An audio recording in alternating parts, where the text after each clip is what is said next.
Nausicaa of the Valley of the Wind is the Ghibli film that I think people think of the most when they think of an archetypal Ghibli heroine. Ghibli, of course, has a wide variety of female characters in its movies, so much so that calling it representation feels rather awkward and clumsy. They're just people there being heroic, living their lives, expressing a wide range of human attributes and behaviors.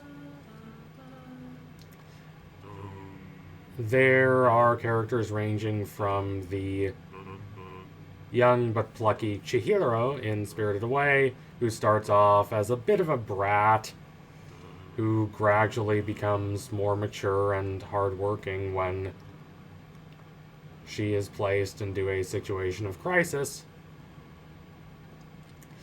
And on the other side, there are more passive and tragic, but nonetheless beautifully written characters like Naoko in The Wind Rises,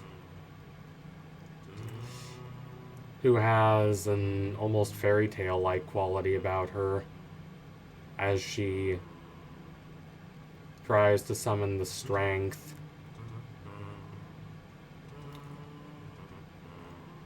to live and be with her husband, even as she gradually succumbs to tuberculosis in pre-war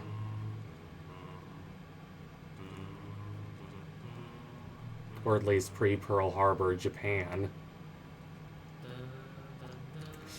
But when people think of a Ghibli heroine, a very certain image usually comes into their head. She is independent, she is bold and courageous, she may or may not have a connection with airplanes. She certainly has a connection to the environment and the natural world. She is active and decisive and considerate of others. And she is often framed, quite often reductively, against the heroines of traditional Disney films, such as Cinderella or Sleeping Beauty. That comparison is reductive, of course.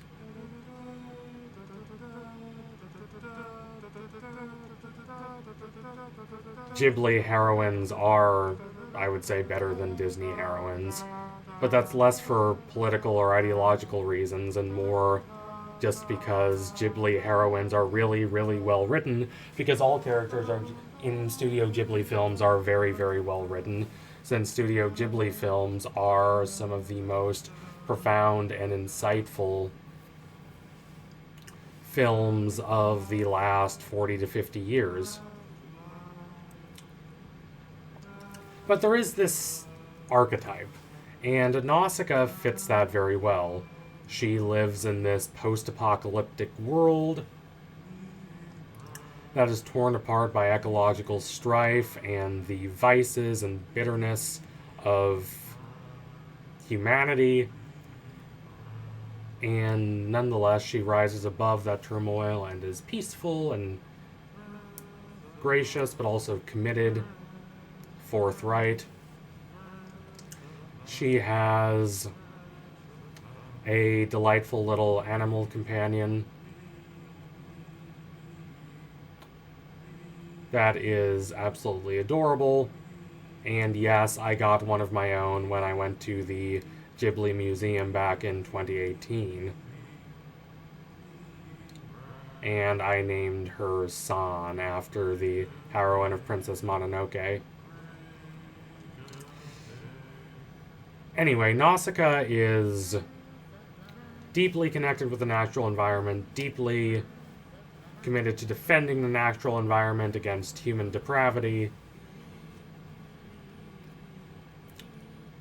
She flies around, she's committed, she's active, she's determined. And she very much makes this film. That's why it's called Nausicaa. If it didn't have Nausicaa in it, there wouldn't really be a film.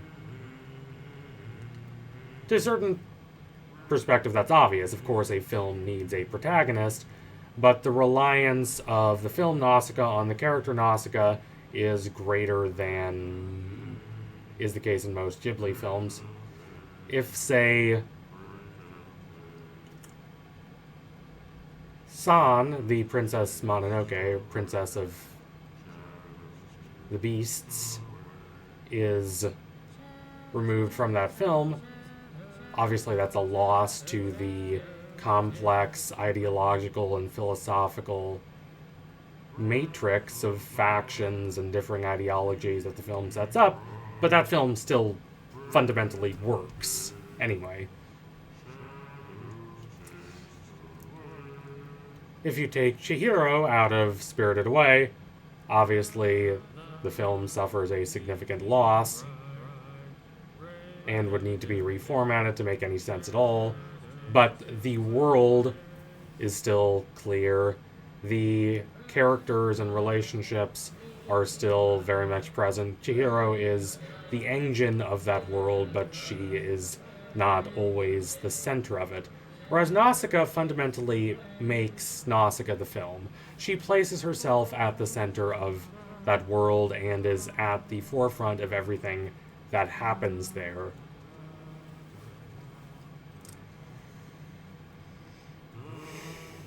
Even as she creates this foundation for this archetypal Ghibli heroine, admittedly, she draws from this longer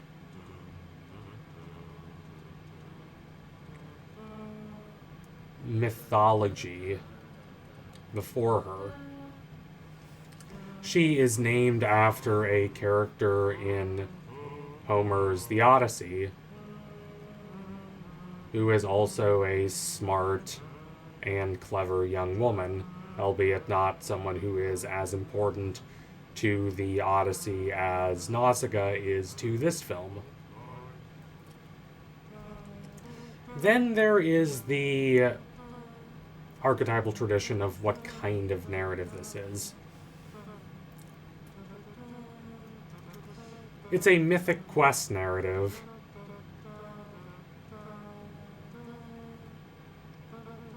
But more specifically, it's a subset of what Northrop Frye calls the mythos of summer, the adventure journey story that takes place in this elevated, heightened world that is not fully mythical. It's not a world of gods necessarily, but it is a world of separation from normal mundane life. It's a world of swashbuckling and adventure and mystery. The Jungian Campbellian archetypal hero's journey is kind of a subset of this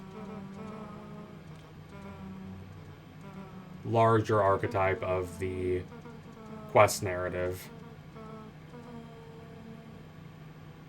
the adventure narrative that takes place in this heightened world, at least from the perspective of Northrop Frye. But it is worth thinking about what is perhaps lost when one focuses too much on Nausicaa as a heroine, or any particular one Ghibli heroine, because what makes Ghibli films great is the deep and detailed variation of characterization, including the characterization of female characters. Nausicaa is one brilliant example of that, but there are many other layered and detailed Ghibli female characters, and we shouldn't just focus on this one archetype. And also, this archetype does seem to lose some aspects of the original Nausicaa.